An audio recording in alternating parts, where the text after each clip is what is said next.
What I wish I knew at 20 instead of 30. Get ready with me while I do my makeup. At 20 years old, I had just started working different retail jobs, and basically, I would be working jobs I didn't love. I didn't love these jobs, but I needed some cash. I still was living with my mom at the time.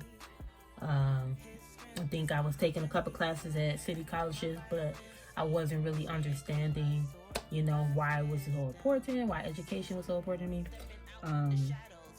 And I was just doing it just to be doing it. And basically, what ended up happening was I ended up working a lot of jobs, were a lot of different restaurants, and I feel like I didn't have the chance to really grow. I didn't know what growth looked like actually up to that point. I had already been playing the violin since the age of 11 from grammar school. I played all in middle school. I played all in high school. I also joined different orchestras in high school and around the city. And I really enjoyed playing the violin like I do now. But at the time, I didn't actually believe you could make a living off of something you just simply enjoyed. And I worked a lot of these, I don't want to call them odd jobs, but I feel like based on like what I do now, what I did then, they're odd. But long story short, I worked a lot of these jobs and I didn't really have a vision of what direction I was going in. And it was kind of very time consuming, and I wish I had known that I could focus. If I focused on what I love doing, I probably would have saw success a lot sooner. And success is subjective, but I feel like I would have definitely had put a lot more energy into my craft from an earlier age. But I'm definitely making up for it. But yeah, I basically really wish that I had age 20. After I was working those odd jobs, I had eventually realized I needed to focus on my happiness. I was sad. I was depressed. I mean, like, depressed. Like, people telling me, oh, you gotta make money.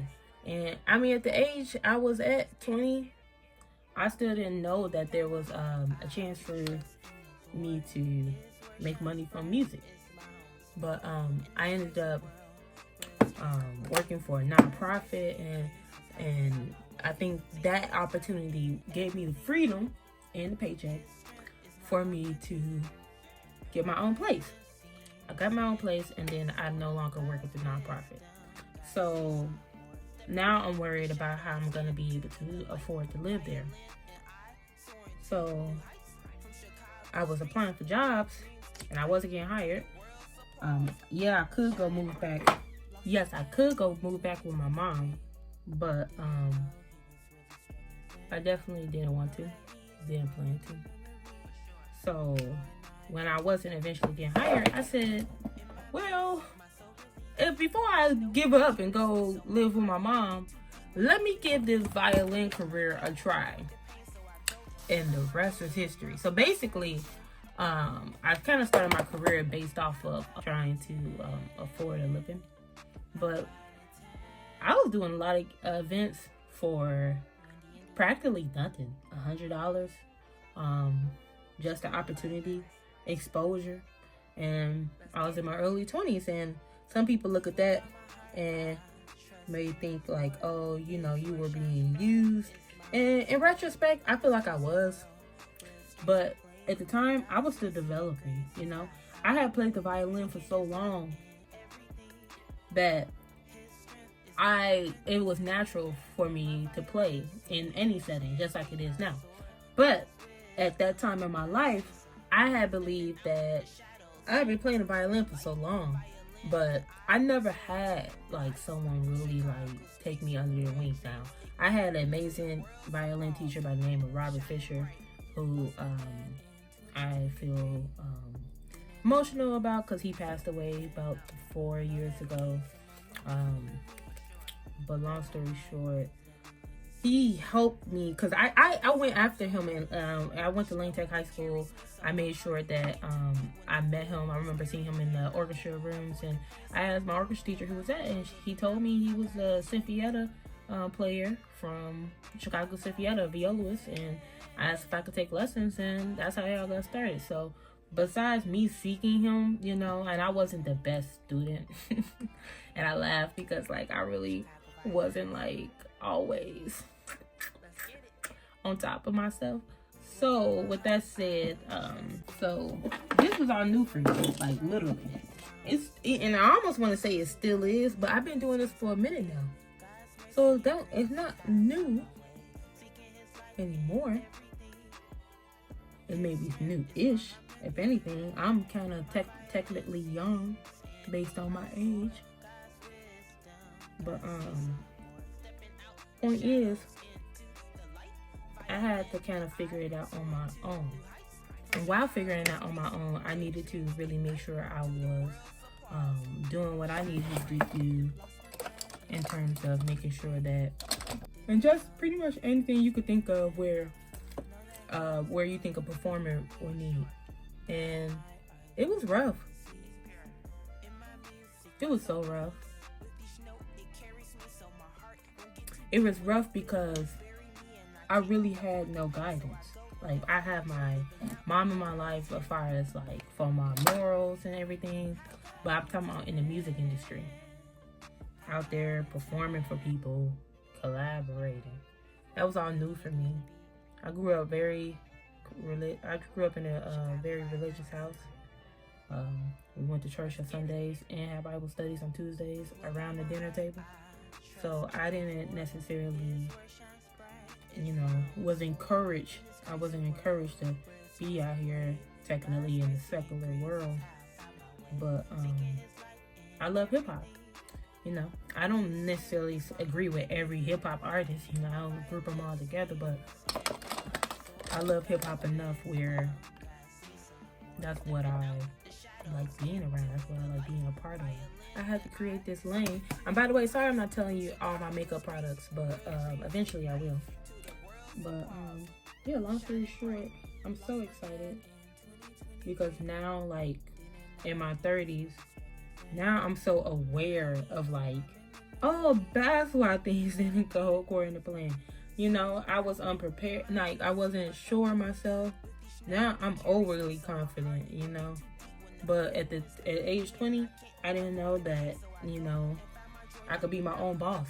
I kept applying to jobs, kept working jobs. And basically, I'm not saying that people didn't like me working for them, but I'm an independent thinker. And when you're an independent thinker, a lot of times you just clash with people, and not even trying to clash. It's just the makeup of two different personalities. I get along with some people, I don't get along with everybody. And I'm okay with that. Another thing I wish I knew when I was 20 instead of 30 was everybody doesn't have to like you. I repeat, everyone does not have to like you. I thought they did. I actually used to feel so sad whenever someone would comment something negative, or after I get done performing, somebody tell me how they would have did it. Don't even play an instrument, but they would have did it differently. Long story short, I feel like people who talk like that really don't be happy on the inside. It's okay to have a difference of opinion. It's okay to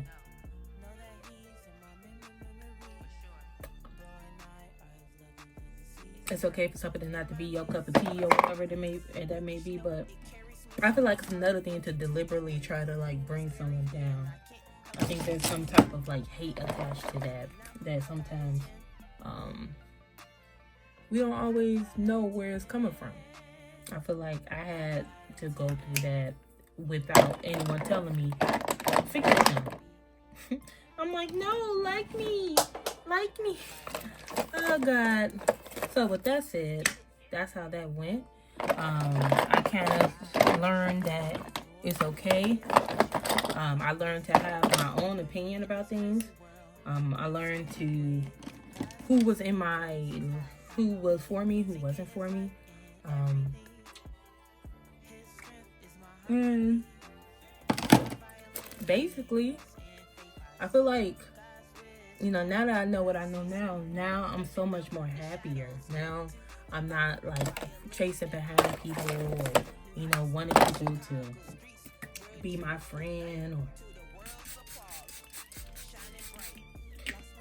and that made a huge difference in my life. Now that I don't have to go through that.